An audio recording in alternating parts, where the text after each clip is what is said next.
Baik, Assalamualaikum warahmatullahi wabarakatuh. Perkenalkan, nama saya M. Reza Pratama dengan NIM A1S1 21038. Saya di sini ingin menyelesaikan tugas dari mata kuliah penelitian tindak layanan yang diampu oleh Bapak Muhammad Ferdiansyah MPD Cons. Materi yang pertama itu adalah landasan teori. Tujuan landasan teori itu yang pertama adalah memahami pentingnya melakukan studi literatur. Yang kedua, mengetahui bagian-bagian dari proses penyusunan yang perlu memerlukan landasan teori. Yang tiga, memahami berbagai sumber bahan pustaka, cara mengkaji dan mengumpulkan landasan teori. Yang keempat itu mengetahui cara dan terampil menuliskan hasil telaah pustaka sebagai landasan teori. Yang kedua itu adalah jenis-jenis sumber pustaka. Jenis-jenis sumber pustaka ini dibagi menjadi dua, yaitu menurut bentuk dan menurut isi. Jenis-jenis sumber pustaka menurut bentuk yang pertama adalah sumber tertulis, misalnya majalah, koran, buku, jurnal, dan lain-lain. Ada yang sumber yang tidak tertulis seperti film, kaset, DVD, dan yang lain-lain. Jenis-jenis sumber pustaka yang menurut isi, yang pertama itu sumber primer, ialah sumber yang terlibat langsung dengan kejadian, misalnya pelaku sejarah. Yang kedua ada sumber sekunder, ialah sumber yang tidak terlibat langsung dengan kejadian, misalnya mengambil sumber dari buku, koran, atau majalah tersebut. Yang ketiga adalah cara mengkaji bahan pustaka. Yang pertama, penyusunan proposal penelitian menelaah dengan sumber bertujuan untuk memperoleh pengetahuan sifatnya umum dan sedapat mungkin menyeluruh karena baru akan memilih problem yang akan digarap.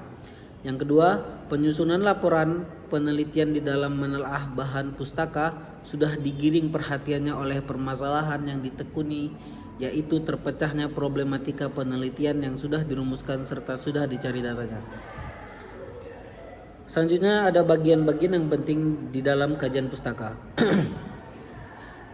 Yang pertama itu ada pokok masalah, yang kedua nama pengarang, yang ketiga nama sumber, yang keempat tahun yang menunjukkan ide itu dibuat atau diterbitkan, yang kelima nama instansi, yang keenam nama kota tempat penulis atau penerbit sumber kajian, yang ketujuh isi tentang penjelasan variabel atau pokok masalah.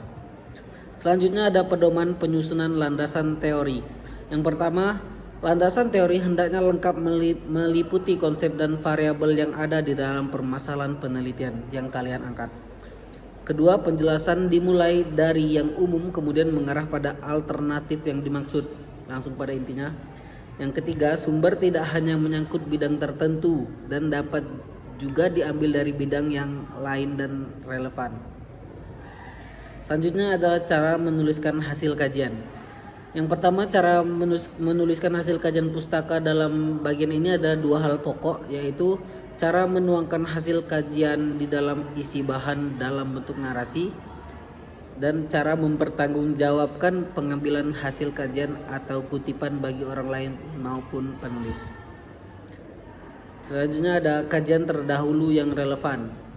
Kajian terdahulu dapat diambil dari jurnal atau proceeding, dan pada bagian ini penulisan menuliskan perbedaan-perbedaan dan persamaan-persamaan yang ada pada penelitian terdahulu dengan skripsi yang akan ditulis.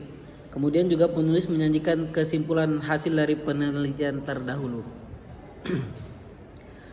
Kekeliruan yang terjadi selama proses penulisan, yang pertama itu kajian terdahulu yang relevan hanya berisi skripsi terdahulu dari mahasiswa Universitas Jambi.